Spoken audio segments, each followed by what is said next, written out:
প্যান্ডাবের 3 তলার ছাদ বাগান। দেখুন পুরো ছাদটাই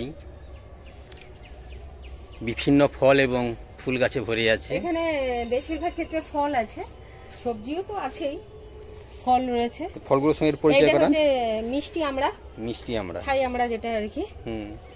আর এইগুলো তো এটা দেশি পদ্ম। এইগুলো 3টে গামলা, আলাদা আলাদা ভ্যারাইটিস, কিছু হাইব্রিড পদ্ম আছে। মানে এখনো কুড়ি আসেনি, আসবে হয়তো কিছুদিন আগেই এ করা তো। আর এইগুলো হচ্ছে গাজর গাছ। হ্যাঁ হ্যাঁ হ্যাঁ, গাজর গাছ, সাথে সাথে মাঝে মাঝে এরকম লঙ্কা গাছ আছে। আচ্ছা, কিছু গাছ আছে। আর এই যে কালো আঙুরের গাছ, এইটা থেকেই সব চারাগুলো করেছি। এইগুলোতে সব আমার আঙুরের থোকা ছিল। এইগুলোতে হনুমান খেয়ে নাই বলে এইভাবে মানে ঘিরে রেখেছি, থোকাগুলো নিচে ঝুলতো। ওখান থেকেই নিজে আবার কাটিং করে এই চারাটা করেছি। প্রচুর চারা করেছি, অনেকজনকে গিফট করেছি। কালো আঙ্গুর, হ্যাঁ কালো আঙ্গুর। তো এই বছর তো হলো না, আশা করি জুলাই মাসে অবশ্যই আসবে, সেইভাবে ট্রিটমেন্ট করছি। ওইদিকে ওটা G9 কলা আছে, কাঁধি হয়েছিল। G9 কলা আমি তো শুনেছিলাম নিচে লাগাতে হয়। না, আমার ওটা মাটিতে, ওটা ওটা আবার মাটি ছাড়া, মানে কোকোপিটের মধ্যে। ও আচ্ছা, কোকোপিটে G9 কলা একবার হারভেস্ট করা হয়ে গেছে। আবার ওই চারাগুলো যে এখানে রয়েছে লেমন গ্রাস ট্রিগুলো,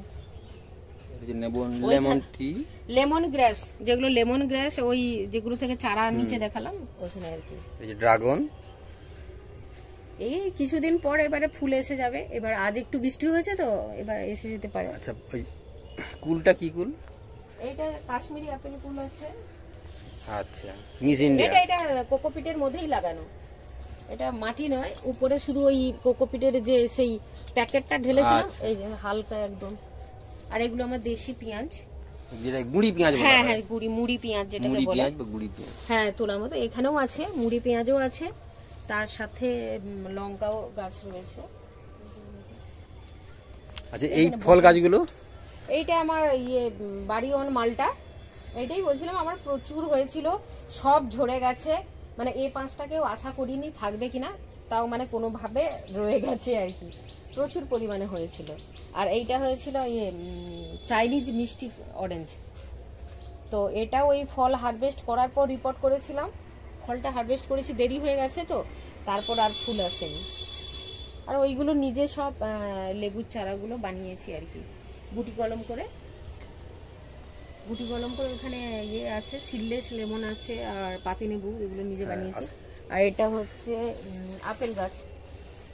এটা সবে এখন তো পুরো 1 বছর হয়নি, আশা করি আগের বছর হয়তো ফুল পাবো।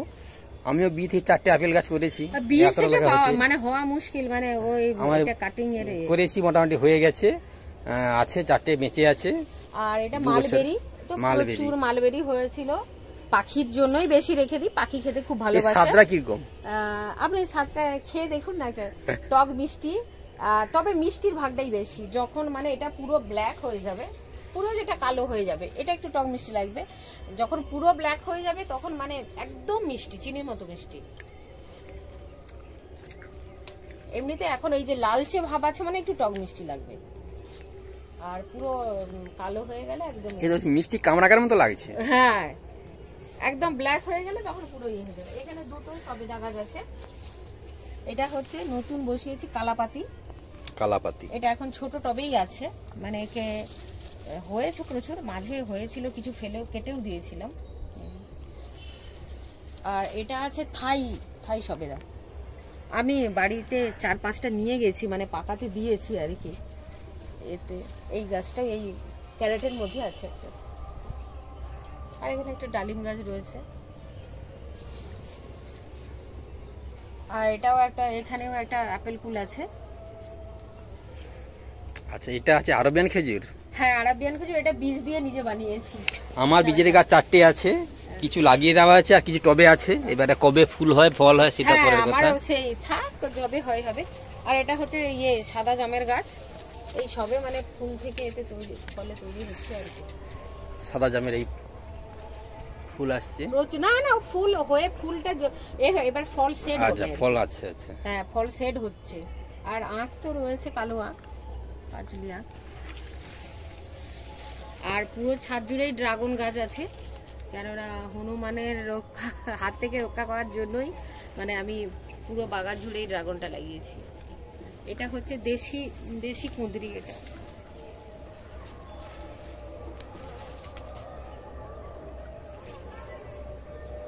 এগুলো থেকে পেঁয়াজ কুঁদরি তুলে নিয়েছি, পেঁয়াজগুলো বাঁধা আছে দেখাচ্ছে।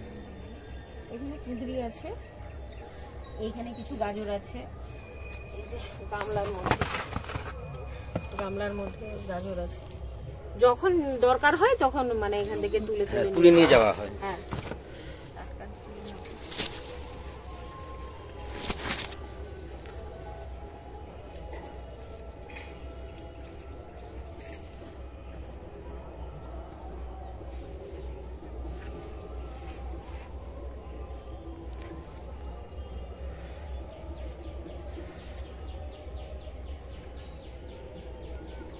এটা আতা গাছ, মানে যারা দেখেছে জানে সবাই, মানে আমার চ্যানেলে বা আমার প্রোফাইলে আছে প্রচুর পরিমাণে। এই কিছুক্ষণ আগে আমি পলিনেশন করে গেলাম, হ্যান্ড পলিনেশন। দেখুন হ্যান্ড পলিনেশন করলে এইভাবে ছোট ছোট আতা সব ধরে যাচ্ছে, একটা ফুলও কিন্তু মার যায় না।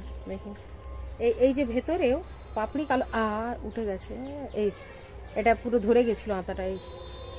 এইগুলো জটা মানে এইটুকু গাছেই আমার 50-60টা করে আতা হয়। এই গাছটা কিছুদিন পর হবে, এটাও একটা ওই মালটারই ভ্যারাইটি। এইদিকে আছে না, ওইগুলো গাঁদাল আছে, গাঁদাল পাতা প্রচুর ভেষজ। ওর নিচে দেখানো হলো না আপনাকে, ভিক্স তুলসী পাতা। মানে পুরো ভিক্সের মতোই তার সেন্ট, খাওয়ার পরেও যে গলায় ভিক্স খেলে যে অনুভূতিটা হয় সেটা কাশি টাশি হলে। আর এই কিছু এই যে পার্পেল ফুলকপি কিছুদিন আগে একটা তুলেছিলাম, গরম পড়ে গেছে বলে হয়নি, তাও মোটামুটি চলছে।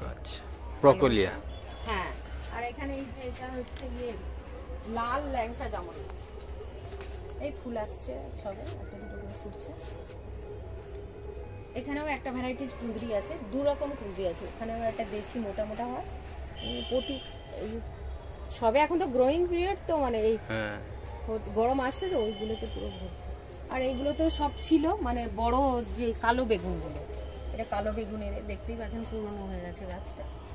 এখানে কিছু এখনো পেঁয়াজ গাছ রয়েছে, পেঁয়াজ আর এই বরবটি গরমে রেডি হচ্ছে। আর এই যে লঙ্কা তোলা তো হচ্ছেই প্রচুর সবসময়। ম্যাডাম এত বড় বাগান কিভাবে এর পরিচর্যা করেন সেই ব্যাপারে একটু বলুন। আমি একদম সম্পূর্ণ বলতে পারেন মানে সার আমি একদম জৈবভাবেই দিই। মাটি দেখলেও বুঝতে পারবেন, সমস্ত গাছের গোড়ায় মানে এই গরমের জন্য শুকনো পাতা সবকিছু দিয়ে মালচিং করে রেখেছি, যাতে মানে মাটিটার ময়েস্ট ভাবটা বজায় থাকে আর কি, নাহলে যে গরম নষ্ট হয়ে যাবে গাছগুলো। আর সকালবেলা পুরো গাছের পাতাগুলোকে স্নান করিয়ে দিই। আর তারপরে যেমন খোল পচা জল দেওয়া হয়, সবজি পচা তরল সার নিচে আমার তৈরি হচ্ছে, সবজি পচা জল সেগুলো দেখতে পাবেন। এই খুব গরমটাতে মানে খোল জল দিচ্ছি না, না হলে মোটামুটি খোল জল দেওয়া হয়। আর মিক্স সার দেওয়া হয়, হাড় গুঁড়ো, শিংকুচি, ভার্মি কম্পোস্ট আর নিম খোল, মাইক্রোনিউট্রিয়েন্ট এরকম। এমনি কীটনাশকের জন্য কি ধরনের ঔষধ? কীটনাশক মানে জৈব কীটনাশকই ইউজ করি।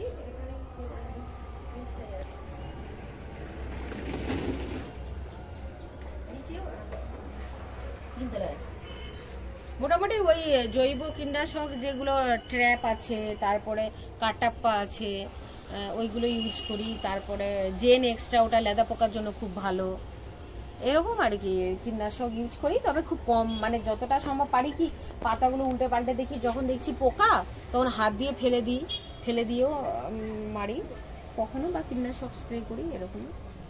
আর ফাঙ্গিসাইড অন্তত তো 15 দিন ছাড়া একবার সমস্ত গাছে দেওয়া উচিত। বিভিন্ন ঘুরিয়ে ফিরিয়ে দিতে পারেন। এগুলো সব ড্রাগনের চারা তৈরি হচ্ছে, ওই যেগুলো কাটিং করেছিলাম সেইগুলোর চারা হচ্ছে। এখানেও কিছু এই যে দেশি মুড়ি পেঁয়াজ রয়েছে, এখানেও গাজর রয়েছে। এই গাজরগুলো কিন্তু এই নিজেরই সব বীজের গাজর, মানে এই যে ফুল হচ্ছে ওই বীজ যে হয় সেটাকে ছড়িয়ে এটা করেছি, মানে এই গরমেও এটা খাওয়া যাবে, গরম পর্যন্ত চলবে আর কি, যাতে সেরকম ভাবেই করা আর কি। এখানে এই যে গাজরের ফুল হচ্ছে, এইখানে একটা বাজে গন্ধ পাচ্ছি না, দেখুন এইটা হচ্ছে, নেড়ে দিই একটু, যদি বাজে গন্ধ লাগবে একটু। এটা হচ্ছে ওয়েস্ট ডিকম্পোজার। এই যে অর্গানিক ভাবে হচ্ছে, এটাতে প্রচুর উপকারী ব্যাকটেরিয়া আছে, জীবাণু আছে। মানে এটা কিভাবে তৈরি করা হয়? এটা ওয়েস্ট ডিকম্পোজার একটা উপকারী জীবাণু, মানে ছোট্ট জেলের মতো কিনতে পাওয়া যায়। আচ্ছা, সেটা কিনে এটাকে মাঝে মাঝে গুড় দিতে হয়, গুড় জল দিয়ে এইভাবে নেড়ে রাখতে হয়। তো এটা এই কিছুদিন আগেই গুড় দিয়েছে, ওই জন্য গন্ধটা করছে, কিছুদিন পর অতটা গন্ধ থাকবে না। এই যে আমার বাগান ঝাঁটানোর অংশগুলো, চলুন এখানে দেখাচ্ছি, বা সবজি খোসা যেগুলো বের হয়, এই যে বস্তায় যে ভরে ভরে রাখি, ওই ওয়েস্ট ডিকম্পোজারের জল দিয়ে দিই। তার ফলে কি হয়, খুব তাড়াতাড়ি ডিকম্পোস্ট হয়ে যায়, এরকম ভাবে সার তৈরি হয়ে যায়। আচ্ছা, ওইগুলোকেই পরে আবার গাছের গোড়াতে দেওয়া হয়, সাথে মিশিয়ে দেওয়া হয়, গাছের সঙ্গে দেওয়া হয়, এইভাবে একদম জৈব সার তৈরি করা হয়। বন্ধুরা, ম্যাডামের ছাদ বাগান দেখলেন, কিভাবে ইনি সময় বের করে এই পরিচর্যা করেন।